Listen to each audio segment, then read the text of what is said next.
If we're talking about the elites that are undermining trust in the government, there's no question that undermining America's border security is a big issue here, because this one is easy. You know, it's in the interest of American citizens to know who's coming through our border. You know, it's not in the interest of American citizens, an open border. This is a real simple one. And yet Joe Biden is still out there futzing around on the border. He's trying to pretend it's a centrist policy now after letting 5 million people through the border in his first couple of years as president, the single greatest migrant wave illegally in the history of the United States. Well, now, according to the Wall Street Journal, Joe Biden made his first trip to the U.S.-Mexico border since taking office, visiting a port of entry and a center for migrants as his immigration policy faces criticism from both parties. Biden arrived Sunday afternoon in El Paso, Texas, which in December saw a surge of mostly Nicaraguan migrants. He stopped there on his way to Mexico City, where he will meet Monday and Tuesday with Mexican President Andrés Manuel López Obrador and Canadian Prime Minister Justin Trudeau for the North American Leaders Summit. By the way, why are people leaving Nicaragua? Specifically for many of the reasons we've been talking about. Nicaragua is a left-wing dictatorship. His first stop was at the bridge of the America's port of entry, where the president toured the facility with border officials. He then stopped along the border fence that separates El Paso from Juarez. He also visited the El Paso County Migrant Services Support Center. And he said, we're going to get a lot of resources to these migrants. Again, this, of course, comes amid an attempt to spin toward the center for Joe Biden in incoherent fashion. He announced an aggressive effort to bring down illegal crossings at the border by basically saying that he was going to increase the number of legal crossings at the border. Also, you could apply online. But if you showed up at the border and you were from these specific countries that were largely affected by humanitarian concerns, Nicaragua, Cuba, Haiti, well, then he was going to turn you away if you were beyond those numbers.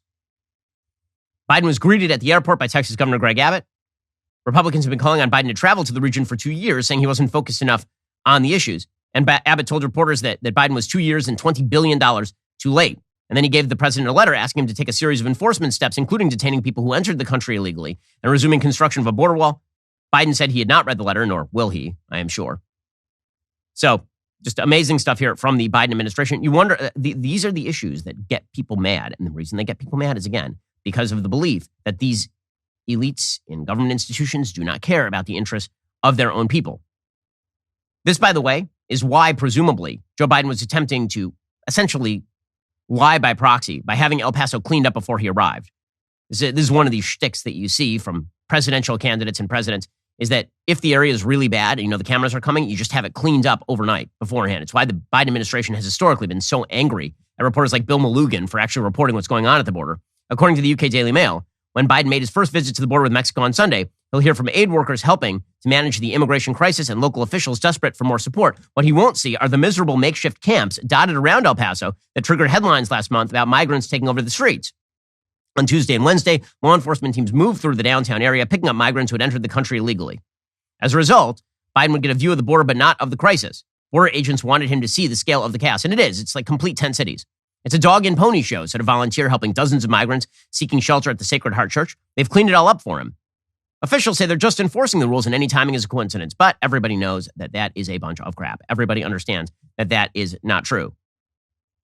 I mean, the reality is that, unfortunately, we have an elite set in the U.S. government that is fundamentally unconcerned with illegal immigration because they believe that all of those people are going to change the constituency of the voting base if they eventually legalize everybody. That is the only rational reason why you would import a bunch of very low education labor into the United States who are not culturally assimilated to the philosophy of the United States without vetting them. It makes no sense on any pragmatic level. Meanwhile, Joe Biden continues to be angry anytime he's asked about this. Apparently, Biden officials were very angry over the weekend. A New York Times reporter had the temerity to point out that treatment of migrants coming into the country is actually worse under Biden than it is under Trump. And they got very mad about this. You're never allowed to say the T word, Trump, without saying that Trump was Hitler. And so when you say worse than Trump, what you really mean is worse than Hitler, according to the Biden administration. What does the administration say to the overwhelming consensus from people who advocate on behalf of asylum seekers and refugees and migrants that what the president did yesterday was a humanitarian disgrace? Well, obviously we take a different view. I'll say this. On his first day in office, he put before Congress an immigration reform bill that has yet to be acted on. We are dealing with immigration laws and processes that are decades old, Michael, decades old. So the answer to the critics is, first of all, we obviously take a different view in terms of the president's priorities. And if you take a look at the package, you'll see that it is very humane in its structure. But we've got to have the help for members of Congress. I'm sorry, this is absurd. You guys were in charge of Congress for the last 2 years and you got nothing done. And meanwhile, you got the greatest migrant surge in human history on our southern border. Meanwhile, Representative Hakeem Jeffries, the new House Minority Leader, he says Joe Biden is making sure there's a strong border, which comes as a surprise to literally everyone with eyes and ears. Title 42 will still be there and the transit ban will still be there. How do you feel about these decisions?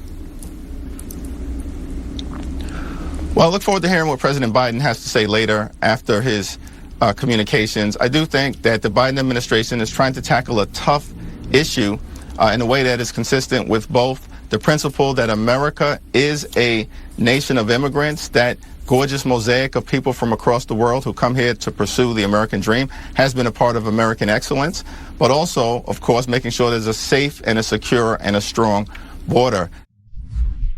Everybody knows this is just pure pap. It's a nothing burger from this administration and that people are trying to happy talk their way through it. One of my favorite aspects of our legacy media, which spend their time defending Democrats full time, is that any issue where Democrats are just wrong, it's because the issue itself is just too tough. It's just too complex. There's no way to handle it. Now, normal Americans, they look at this and like, no, there is a way to handle it. The way that you handle it is you close the border, you staff up Border Patrol, you tell them to reject everybody except for those who are legally applying. You make them wait in line, and then they get to come in once they've been processed. Everyone understands this with an ounce of common sense. But apparently it's just too complex. There's no way to handle it. According to the Washington Post, quote, immigration pivot shows Biden facing hard reality of border policy. It's a hard reality, is it? I thought it wasn't a crisis until literally 5 seconds ago. You guys were saying it wasn't a crisis. It was a situation. It wasn't even a situation. It was just a thing that was happening. It wasn't even a thing that was happening. It was all in your imagination. According to the Washington Post, President Biden's Irish ancestors escaped the famine on coffin ships. Vice President Harris's parents were scholars from India and Jamaica, and Homeland Security Secretary Alejandro Mayorkas came to the United States as a baby when his family fled Cuba.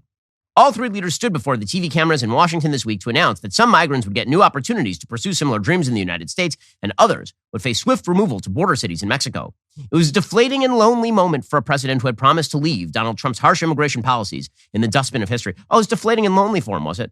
Oh, my heart goes out to the most powerful man in the world who asked for this job. Deflating and lonely, was it? Instead, Biden's administration will continue to expel people who cross the border illegally amid record numbers of apprehensions, a move to the center that could threaten support from liberal groups if he seeks a second term. The plan drew immediate outrage from Republicans and Democrats who themselves have failed for decades to create a functioning immigration system. It's not his fault, guys. Everyone has failed to create the immigration system. I mean, that's true. Also, he's the president right now. So it is his job, is it not? Alrighty, guys, the rest of the show is continuing right now. You're not going to want to miss it. We'll be getting into Kevin McCarthy finally becoming Speaker of the House. What does that mean for Republicans going forward? Plus, a college professor is fired for showing a picture of the Prophet Muhammad. If you're not a member, become a member. Use code Shapiro at checkout for 2 months free on all annual plans. Click the link in the description and join us.